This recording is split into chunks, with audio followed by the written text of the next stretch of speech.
What's up, guys? Wanted to make a quick video for you on my way to the gym. And what I want to talk about is how most guys, mess up their dating life before they even really get started. I was speaking with a client and he shared with me that, he's just got out of a relationship and he's just looking to meet people, have a fun dating life, and all of that good stuff. And he met this girl, they went on a date, and his vibe that he got from her was, oh, well, she just wants a relationship. She's just looking to settle down. She just wants a husband.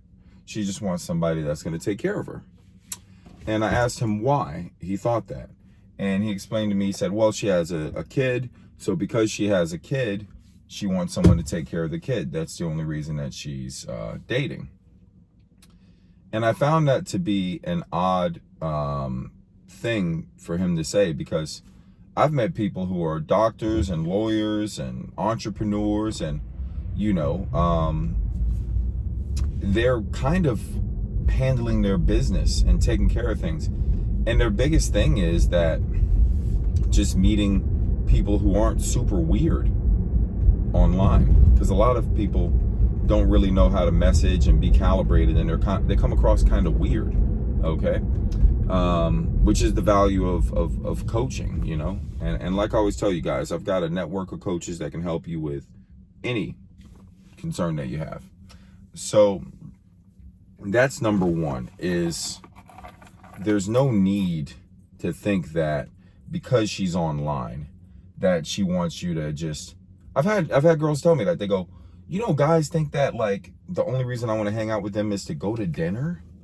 And what that guy is doing at that point, when he's always saying, oh, well, we can go to dinner here, or we can go to dinner there, or I'll take you to this restaurant. And then these guys complain that, oh my gosh, dating is costing me tens of thousands of dollars a month. Now, whatever, hundreds of dollars a month, whatever it is, okay? And number one, have your stuff together enough that if you want to take a girl out for a bite, or if you want to, get her a drink, that you can do that, But that's from the goodness of your heart. That's not because you're trying to buy someone's affection. I've heard from ladies where they say, this gentleman invited me out to a steakhouse, whatever, X. That's the most expensive steakhouse in town. Cool, I'll go. Sounds fun. Why is she going?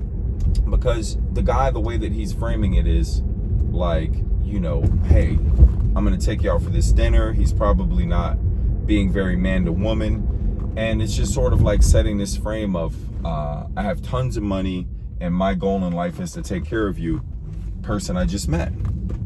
And so, cool, I'm intrigued by that as well. If a girl calls me up and says, hey, listen, I want to take you out to dinner to the most expensive steakhouse in town just to get to know you. Sure, I'll go, not a problem. That's cool. But I don't want her to be upset at me because she took 5 guys to a steakhouse that week and it hasn't gone anywhere. That would be weird. That would be weird. So the answer to this question is, number one, don't make assumptions. That woman's not necessarily there for a free dinner. Think about this, okay? She's been working her whole life to accomplish whatever status she's accomplished, right? Unless she hasn't. Let's just say she's just a party girl who, isn't up to a whole lot. I mean, okay, cool, whatever. Then how come every single person who goes on to the forum or the online chat or whatever, online chat, the dating app, isn't like, hey, I'll take you to X steakhouse, and then the other person's like, wait a minute, I'll take you to Y steakhouse. Oh, you win. That steakhouse is $2 more. So that's not the case, right? It's not the case. It's about providing value. And most guys, when they think value, they think they don't have enough, really. So their whole interaction is them trying to prove that they have enough. Now, on a more subtle aspect, let me help you guys out with this.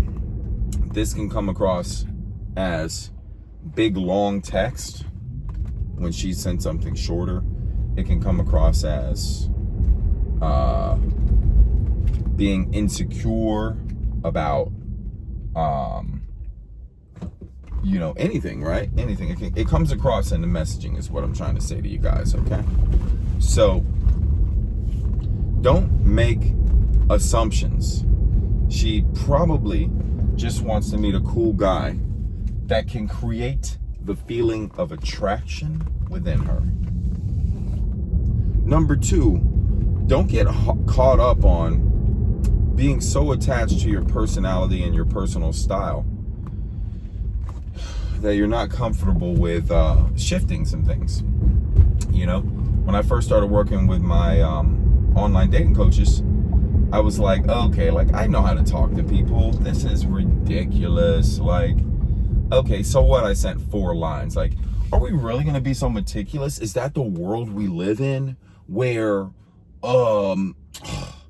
if I send 1 comma wrong, this person doesn't want to talk to me anymore? No, that's not the case. The way that you're messaging is actually a true signal of where you're at. Let's say, for example, let's use an example. So you're 65 years old. You've been married 50 years, and you decide to hop on a dating app. Okay, cool. So the girl matches with you, you say, maybe you got an opener online, and you say, I don't know. You look like you're a great mix of trouble and responsibility. Let's just say you do that, right? Shout out to Alex from Playing with Fire for a lot of the texting things that I've learned. Great community over there. So let's just say that, right? Or you just open up this. One of the things that Alex would use to open up with is, hey, trouble. Okay, hey, trouble. It sets a sexy, teasing, flirty frame. And then let's say the girl says, why am I trouble? And then you say,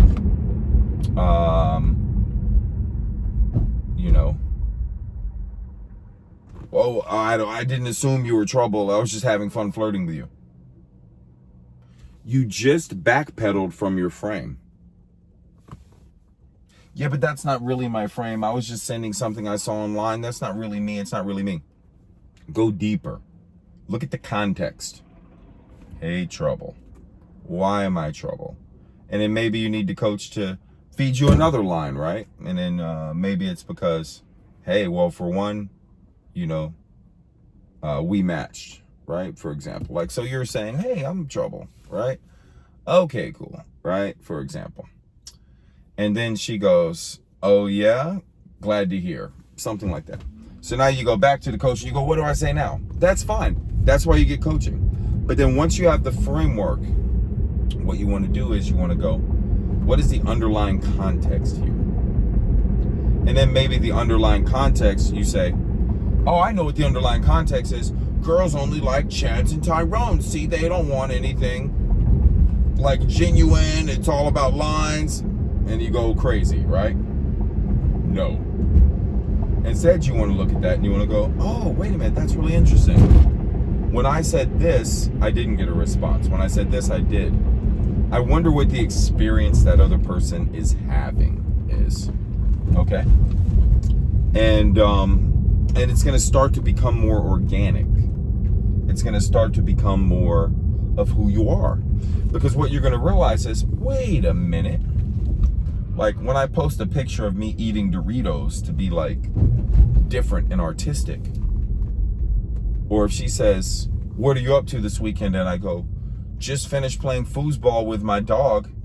Now off to the cake baking factory. That's actually pretty funny. That's something that I would have a lot of fun sending, right? And like, let's say it was an early morning, and like maybe I was back in the days, like maybe I was not happy with my responses. It's just like, screw it, I'm gonna send whatever I want. This is me, cake baking factory, Okay, but similar to a stand-up comedian, there's got to be context and relatability.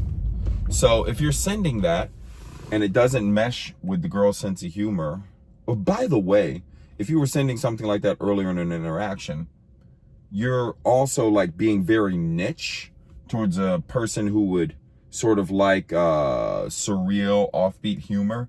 And you're saying like, this is me. but really you're excluding a lot of your audience or potential connections because you're making it all about you. So instead, you could just say, oh yeah, I had a great weekend. Let's say you want to show your offbeat, quirky, artistic side. Had a great weekend. Just finished working on my art. You know, looking good for our date. You just said you're into art. Let's say, had a great weekend. Had a great weekend, did some journaling, got the creative energy flowing. How's yours? You see that? You said the same thing and then she might say, what were you journaling about? What was the art project you were working on? And then you can say, I'm into photography and film, big passion of mine. I'll have to show you some of my clips when we get together. Now you're moving the interaction forward. Photography and film, what are you passionate about? Okay? So now you're creating investment in the conversation, you're creating flow in the conversation, and it starts to become more natural. Well, that doesn't feel, well, yeah, it may not feel natural to use your thumbs to talk, but you're going to, it's like learning a new language. You're going to learn a skill, okay? So anyways, this has been a long video. I'm just getting back to posting consistently for you guys. Love y'all. And yeah, once again, I have a great network of coaches, whether it's inner game, outer game, text game, fashion, style, photos, mindset, fitness. I just nerd out on this stuff. So just drop into the comments anything that you guys want to talk about or work on, even if it's embarrassing, stupid, ridiculous, irrelevant, and I'll and we'll chop it up. Peace.